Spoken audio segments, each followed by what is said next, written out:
There you go. All right, folks. Well, guess what? We're back for more. This is Ed Diaz here, and I'm with this guy. Man, I've been wanting to get this guy on this Zoom if I sheltering in place for a long time. And I'll tell you why. Because this man here, even though he's got Jeffrey, I call him Jeff, right? Mr. Jeff. Jeff Marples. He is not only a guy who's been in the real estate business a long time, but he is nicely opinionated like I am. And 20 guess years. what? His opinions are typically, at least as long as I've known him, spot on. So with that, let's welcome Jeff Marples, Mr. Real Estate is what I'm going to call you. Mr. Real. You have a lot of realtors. I can't be Mr. Real Estate. There's about, You are 4,000 now. agents just in San Francisco, man. That's okay. You are now. You're Mr. Real Estate, man. So how you doing, man? And well, I'm look, it good. doesn't look like you're missing out on anything on sheltering in place. You got this nice little background. By the way, that's really his house. Yeah, no, I'm good. I'm good. I'm just working on the back end. I'm Yeah. staying busy and trying to stay optimistic. And it's a good time actually to sort of drill down on a lot of the things that I've been wanting to for a long Mm. time, but still keeping my clients up and running. We've got listings that are out there in the marketplace, Okay. and actually, got a really good call this morning from a it's a slow process on these things right now, but Right. I might have a contract at the end of the day, so I'm going to knock on my head here. Let's knock on wood. Yeah. So When you say it's a slow process, I love that. It reminds me of that commercial with the sloth, and he's just going down like this, and then at the end, Yeah. he's supposed to be some tandem bicycle. The guy didn't even Yeah, get through like the first line. yeah, Right? exactly. It feels like that's what's going on. So, okay, so let's unpack what you said because you mentioned activity. There's some Yeah. people I'm talking to who have activity, right? Yeah, And yeah, you're yeah. telling me that sounds like you're busy, but I also know you, Jeff, and I know you're not only Mr. Real Estate, but you're also the king of hustle, man. You don't sleep, you don't You stop. know, So tell me you know, about that. I'll tell you one thing. Whenever when I'm on LinkedIn or reading inspirational things, what is the one thing? And I know you know this. What is the one thing that is the differentiator between people? Some people might have fancy degrees. Some people might land a great job. What is what I would call the secret sauce to success from an entrepreneurial's point of view? Starts with an H. Yeah, you got it, buddy. So it's all a matter of the hustle, right? And I think it comes down to hustle is translated into a couple things, and I know you're hustling a little bit different than I am. I mean, you're banging on calls and I'm responding to calls a lot. But it comes down to it's like fortitude, and you just have to have the right mindset to push forward every day. I Love mean, I that. don't care what the win is at the end of the day, but there has to be at least one really good win, right? I mean, honestly, and it comes down to, it's like there's that Navy admiral that had a commencement speech, and he said it all comes down to the first thing in the morning is making your bed, because if you had this just a crap day, at least you had that one success. Now translate that to work. It's just like my conversation at 8:15 this morning with this other agent to see if, because he's said he's just coming up, we're talking about the number, right? What's going to work, right? But it's also a matter of working your marketing. There's another person, I sent a lead. The Bentley boss? Have you ever seen that guy? I think he's cruising down Los Angeles, but he's driving in the back of a Bentley, and he has like a 5-minute tip of the day or 5-minute thing. Oh, okay. And we're talking about, it's the difference between marketing and sales, right? And the money and the activity in marketing to generate the sale. And part of that is that in real estate, right? We have, we want new clients, right? So we're marketing ourselves. And how do you do that? For me, I don't want to be one of these guys that's always raising their hand saying, I'm the best agent. What does that mean, right? By providing really good content, right? Yeah. Providing things of value to people and helping people along the way, right? Because what comes around goes around. You give it out, it's going to come back. So like during this time, I've been really focusing on a lot of my back end marketing that I haven't been able to really hit, because before this was in place, I was much more on the sales side, leading up to this last 6 months. I'm just selling, bang, bang, bang, showing property, talking to people, all of that, and that's where we were right before this all went down. I've got 4 on the line listings that are vacant, thank goodness, out on the market. And I've got, a couple in the background that were leading up to this. And so that's the sales. So in this time, I've really been able to focus on the marketing. And part of that comes down to, it's just like you, dog. I mean, you're out there doing it all the time. You're hustling, and I see your videos and you're pushing content. And I think it really comes down to, is like, where's the value that we're trying to help other people? And just like my conversation yesterday with this younger gentleman that I know who's incredibly rich, how are we going to reposition and the opportunity from a brokerage point of view, from an agent's point of view, and how are we going to be able to really help people when it comes through this? My wife and I, we would talk about like helping, promoting or being able to, incentivize small business, small business enterprises, or, the brick and mortar shops in our community, right? And how can we help them? That's her thing. And from my point of view, is how we're going to help these people that are really going to be screwed from this lockdown. And I think that, there's going to be some movement. I don't necessarily see it too much in some of the bigger city and some of the more expensive enclaves, but when you get out to, East Bay and Northeast Bay, Vallejo, Berkeley, there's going to be people that are really going to feel the pinch. And so what are the programs? What are the solutions that we could offer for people to where it's like, we could, and this comes back to, just knowing we're very much out of the box thinkers. Yeah. And how are we going to be able to solve the problems or the challenges that people have when it comes down to, this next 6 months, as after all of this is shaken out, where are we going to be? So Yeah, that's I what I've agree. been working on. I agree, and let me unpack a little bit of what you said, because the reality is that attitude is a muscle. So people say, well, but Ed, you were born happy. We all have gone through some tough times. Let me tell you, Yeah. I am not and have not been immune to that. My story is one that I'm actually Oh, writing yeah. a book and Yeah. putting some of that in there. Matter of fact, I will say that the biggest lessons and opportunities arise during the difficult times. That Because is think about this: when absolutely everything's true. perfect, who's learning? Nobody. I mean, There's look what's been happening, Jeff. I mean, we came off of one of the greatest economic just highs we've ever had. And Yeah. now companies that were doing awesome, had Yeah. tons of money, they were buying cars and everything, whoosh, wiped Yep. out. But Yep. there's some lessons, and that is where school resides. That is That's where I exactly. see school is at. So Yep. on that note, let me ask you, Jeff, because I think right now I see a lot of silver linings. One is definitely in our business in real estate. Is now not an awesome time to be buying? I mean, rates are still artificially low. Thank you, Right. Federal Reserve. Okay. Secondly, They're there's going to be less down for some competition. time. Yeah, there's going to be down for. I'm 10 hearing. years. I'm hearing 5 to 10 year runs coming out of this, and I think that's definitely going to be the case. But the second piece is we have less competition.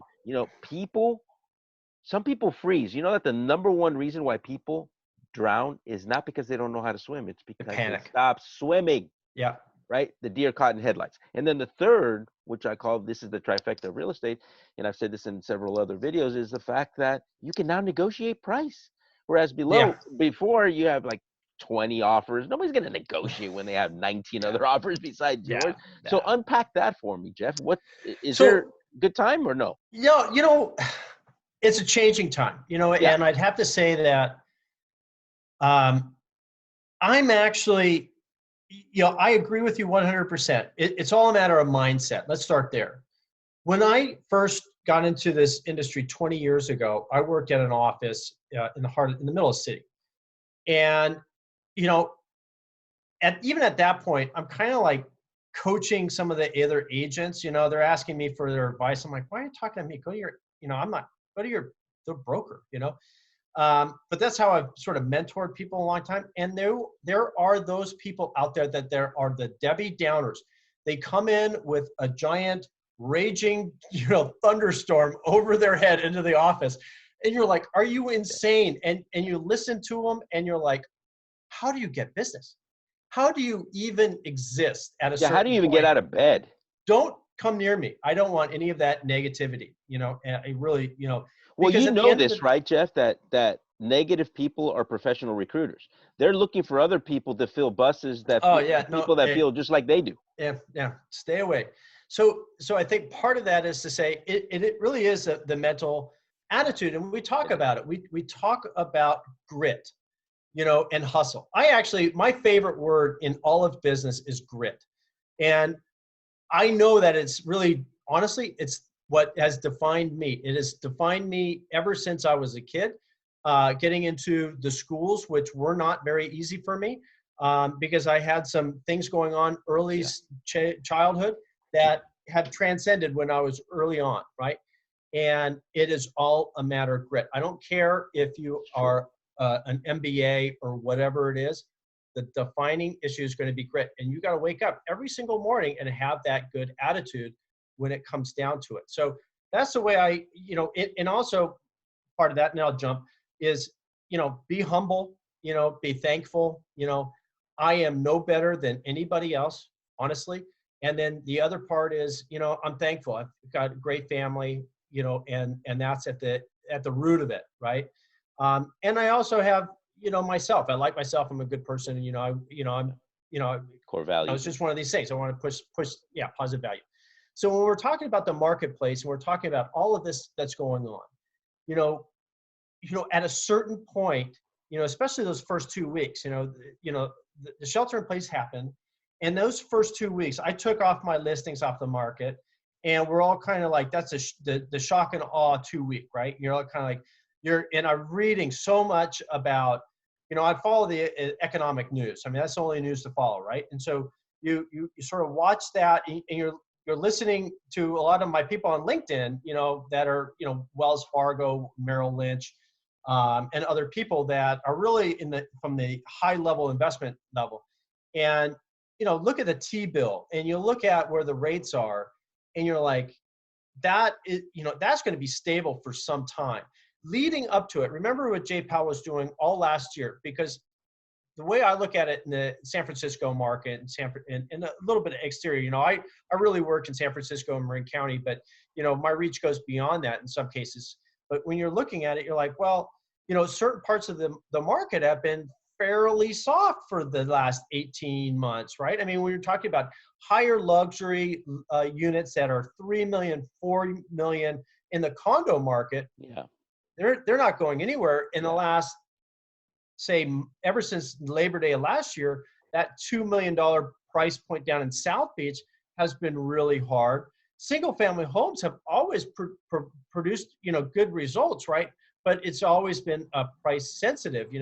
We don't want to have something that is really drastically considered overvalued for what it is. And so, and there's always been those buyers that have been in the marketplace that are like, I'm waiting for it to collapse. I'm waiting for it to restructure. I'm waiting for something to happen, Yeah, the market timers. And so, and I firmly believe it. I mean, there's a book that's written by Robert Campbell. It's called Timing the Real Estate Market. So any of you investors out there, read his book, Timing of the Real Estate Market. And you talk about the roller coaster of the real estate market. And we had been at the top for how long, Yeah. right? And so, some people have this thought that it's just going to go screaming down like 10 years. And I firmly do not believe that, because think about how much equity is now within the marketplace in the ownership position of a lot of the real estate out there. I mean, how many all cash transactions have I done in the last number of years, Oh, right? I mean, amazing. we all have done them, right? Do you know that the average loan to value in the United States right now is 53.7%? Dude, that's There you like go. crazy to me. What was that statistic 10 years ago, right? You know, Hey, much higher. much People were higher. over leveraged, obviously. I don't know what the exact number Exactly. is. Exactly. So the way I kind of look at it, where this market is going to go, I think, and when we think about the majority of the people that have lost their jobs in the last, 2 months, month and a half, it's, clearly it's the lowest levels starting with them, right? Yeah. The newest hires, the people that are the neophytes into the corporations, the people that are not the managers, right? Yep. And then, the restaurant workers and the service providers and all of that. Those people were not the property owners in San Francisco, typically, right? Unless they've been very lucky and they got in a long time ago. Um, I personally think that the San Francisco market, yeah, it's going to get soft. And I think, yeah, buyers can make some opportunity. Don't don't even think and consider that you're getting, something 20% off value. Yeah. No. I mean, don't even go there. No. We're not going to be in that marketplace in San Francisco, nor are we going to be in that market in Marin County. Or Oakland. You know, Oakland, hell, where's all the growth been in the Bay Area, over the last, Yeah. 10 years, Basically, Oakland became a suburb of San Francisco. Right, exactly, They because a filled lot up of with those San Franciscans. jobs, yeah, they moved out. So what I say is, and banks are going to do the forbearance. Are you kidding me? Banks do not want to hold the real estate. Look what they had. They had that shadow inventory Yep. for years after 10 years ago. So By the way, shadow inventory being properties that are not on the market, owned by the banks, and they're just basically just sitting there yeah, that nobody exactly. knows about because they're bank owned. Yeah, exactly. So I think And some empty. of the outlying areas might be prone to some of that, Yeah. but you know, I I sort of believe,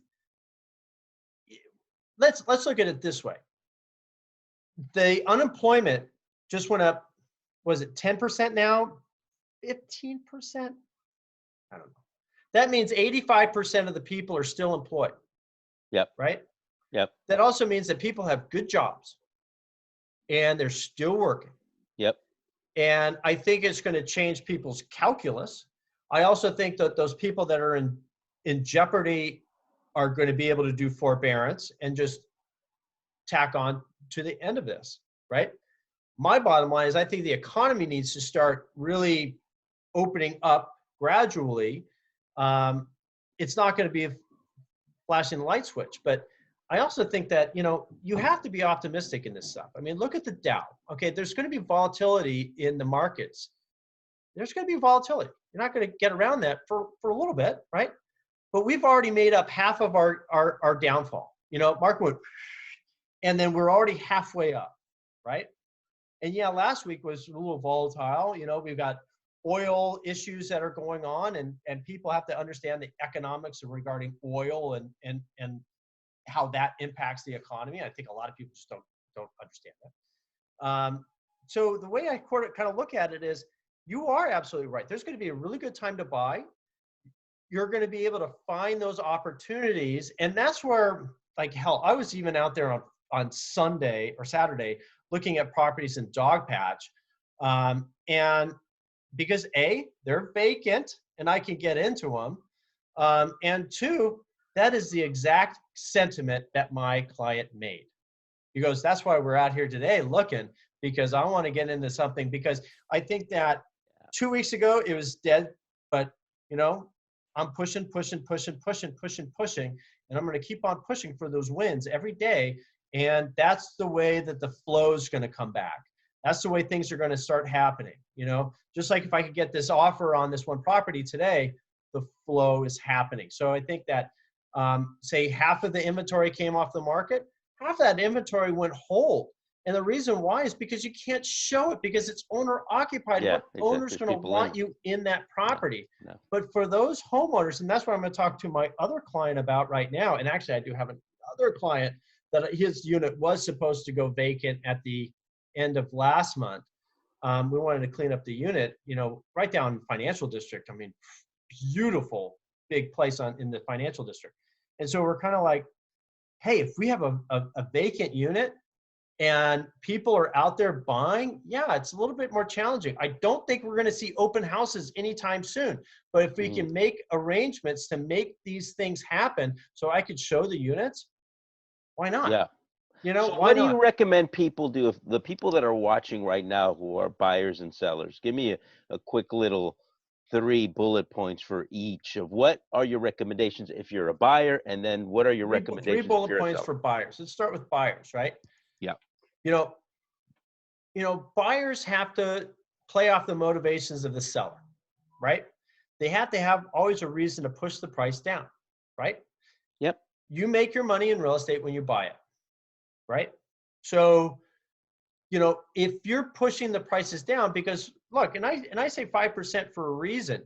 The deals that, I closed a deal 2 weeks ago, and it was probably the hardest transaction I've ever been in. The owner was probably bipolar, and so I'm dealing with a lot of his emotions and a lot of his, very steep Ups and ups and downs. downs. Mm. And at the same time, trying to keep the deal together and there's a lot of back end issues that, a lot of liens that we had to remove from the property and a lot of stuff, Yeah. right? I mean, so it was really the hardest transaction. And at the end of the day, we closed this with a price adjustment right at the very end. Oh We wow. had to. The only way that we're going to close this is if we get this price, because she's going to walk away from the deal.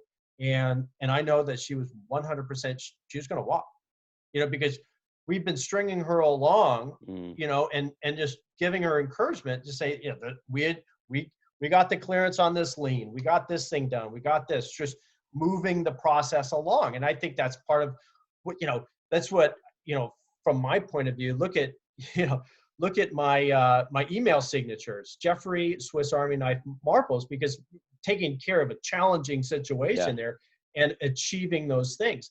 And so when you're sort of going through it, yeah, there was a 5% reduction in value to get the deal done. Okay. You know, 5% after a big gain in 4 or 5 years in equity. And this is where I'm switching to the seller side. Yeah. When you are an owner and you've been owning that property for 5, 6, 7 years and you're moving on, you've already gained Yeah. so much in the value of your home. Just don't be greedy. If you want to Yeah. sell it, sell it. Keep your greed in check. Yeah. Here's a perfect example, an absolute perfect example.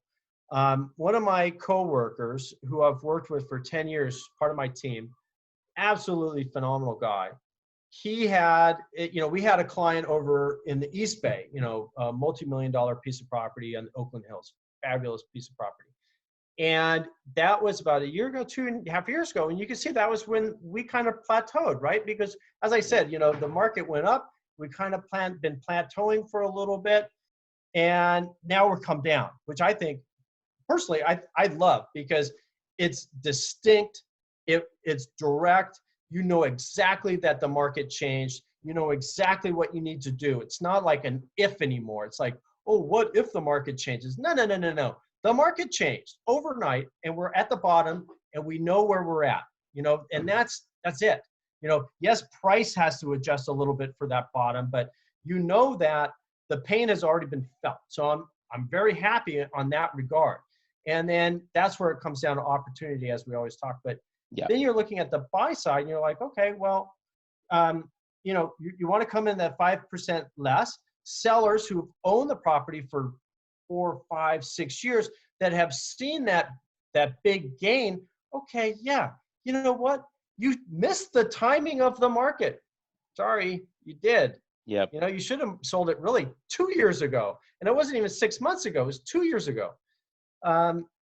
And that's the thing, so it's right now you're kind of like, well, just adjust that value down. You're still making a gain, because if you get too greedy, and as I was coming back to my original thought, sorry, that house over in the Oakland Hills, an unbelievable piece of property. She bought it for 1.8, coming out of the recession, 1.8, massive, beautiful trick house. We had it on the market for 3.2, 3.4. She was being too greedy.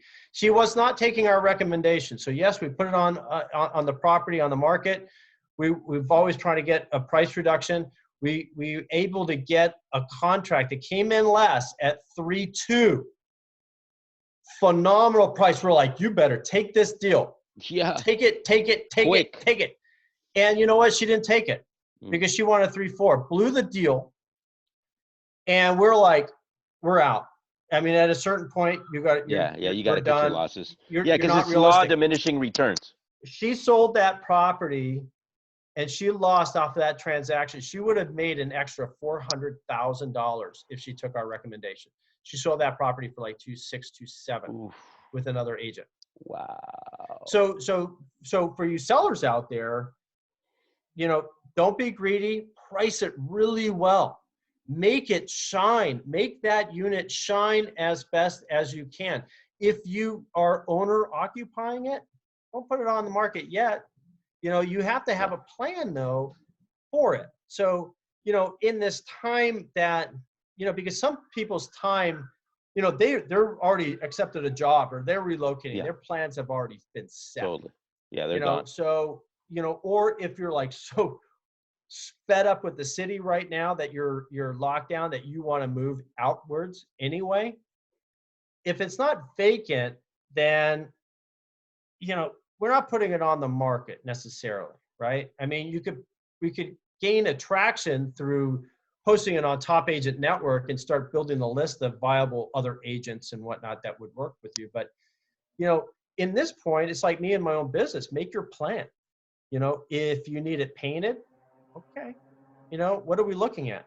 Do we have to virtually do this with a painter or at least get the ball rolling towards like, you know, realistically, a condo is a condo, a big single family home. Well, you know, we can get people in there. You know, it might not be my number one top painting pick, but, you know, we can still get people in there to prep for the transition. You know, so it's all in the prep work, right? I mean, look at any project you have. You know, I don't care if it's a marketing project or if it's a business project or whatever it is. Even taking on clients and selling their house, that's a project in itself. It's all in the prep, right? It's all in the prep. Yep. So what can you do right now that's going to affect it? And when you come to market, just have a really attractive price. I personally think that the market's going to bounce back pretty. I think once a market opens up and you give it another 6 weeks and people have stabilized. So look at like the Bay Area market. Okay, well, realistically, we're at the end of May that we're going to open up, right? So do what you can in that period of time beforehand to put your ducks in a row. Just like I was talking to an owner the other day, and, you know, I'm going to be meeting him. He has a number of houses. I'm be representing him on the last of his houses here in San Francisco. And it's vacant now, you know? So he's going to come out. We're going to do some quick fixes because he's a contractor. He's going to replace one of the back doors and we're going to get our inspections.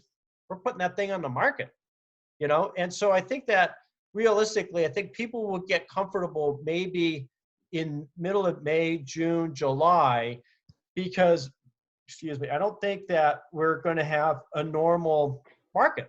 You know, as far as the normal cycle of the market. Yeah, of course not. No. Because look at it this way. I mean, we looked at, you know, for everybody in the market or everybody out there, I'm sorry, I keep on shaking. The way I look at it is the last 2 years, you know, for those that are like myself in the real estate market, you could kind of tell week to week if there's a different change in the sentiment of the market, right? I mean, less activity, more buyer interest, more seller calls, whatever it may be, right? So it's sort of the key indicators, you know, my spidey sense. And, you know, if we have been at the top of the market for 2 years and we're going through these seasonal waves and, you know, the last 2 years has been a little bit wonky where the first part of the year has been like a bull. I know I was incredibly busy leading up to this. And when you say, okay, well, the Labor Day, you know, typically, you know, market activity in the city drops, not necessarily in the suburbs, not necessarily in Marin County or East Bay, but in the city, it slows down because people are on vacation in August, right? Yeah. And, you know, they come back after Labor Day. Well, Labor Day market was, you know, and at that $2 million price point, it was a little bit slow moving, you know? Yeah, lethargic. Yeah. So where's the market? Well, the market really is at that $1 million market right now. I think Yeah. that $1 million market is still pretty It's freaking pretty hot, high. you know? Yeah. And when you get to higher values, it's just like, okay, well, where are we on that? Maybe we're going to need a little bit of a price adjustment on some of these $2 million pieces of property. But if there's plenty of equity in there, just sell it.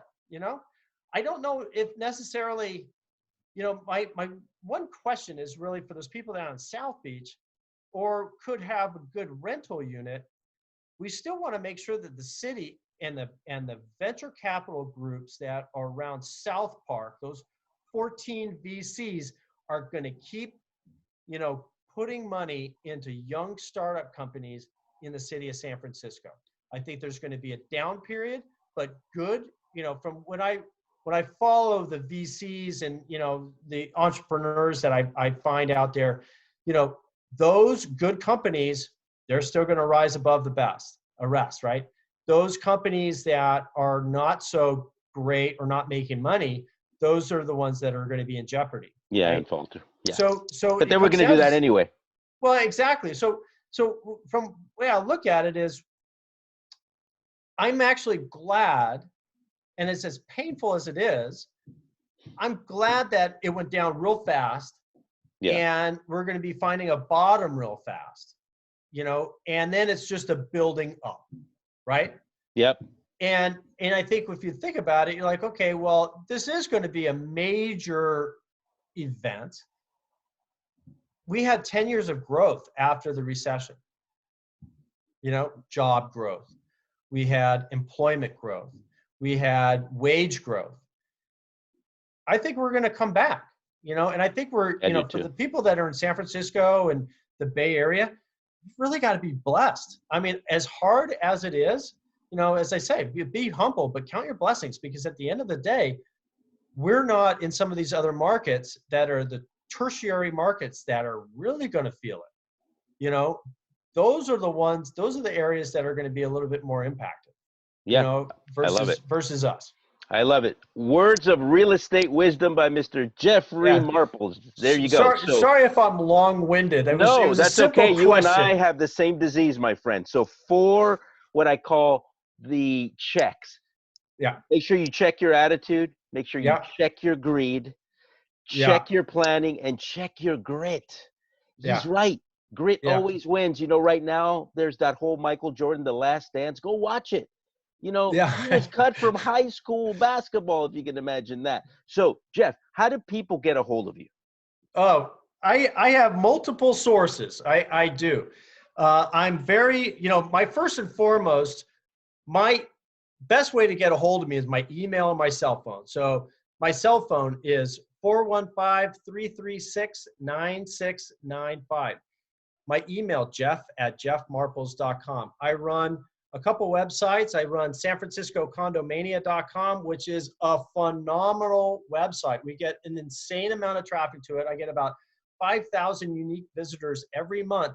And the nice thing about it is it doesn't pigeonhole you into registering. A lot of people use it just as a great resource. And I know that because people comment on it. LuxurySanFranciscoRealEstate.com. I've got very active on LinkedIn, my Facebook page, Instagram, albeit Instagram. I do take a lot of pictures of cars. So you got to be, Another disease you and I share. It's my passion. Me personally, I've been a real estate broker in San Francisco. Well, I've been an agent in San Francisco for 20 years. I've been a broker for half that. I had my own shop. I'm part of a small group on top of Nob Hill that specializes in luxury real estate. But my philosophy is, everybody deserves sort of a luxury experience. But at the end of the day, I'm a people person, and I like to really solve people's challenging issues. It's kind of, I like challenges, and that comes back to the grit, right? Yep. And Very beyond good. that, I'm hanging here, sort of self-quarantined, and have my family, have my cars, have my friends. And We're so blessed people, man. So that's make getting me sure through. you get a hold of this man, because you think he just gave you some, we're just we're just barely scratching the surface. He has so much great information. By the way, Thank don't you, forget sir. to hit the subscribe button on the bottom, and to the right of that is your little bell. Oh, Because if you oh, don't hit the bell, you don't get notified, right? Part of the social grit, if you will. yeah, and I have to say and I forgot to mention, I have a YouTube channel. I've got over 100 He's got a videos. really So good one. if you're looking at doing different things, we're going to be adding a whole series for Marin County. Nice. And I think we're actually starting the filming today, I'm hoping. Oh, good. And so you're going to be seeing a lot more Marin County stuff. But I live up here, work in the city, and absolutely love it.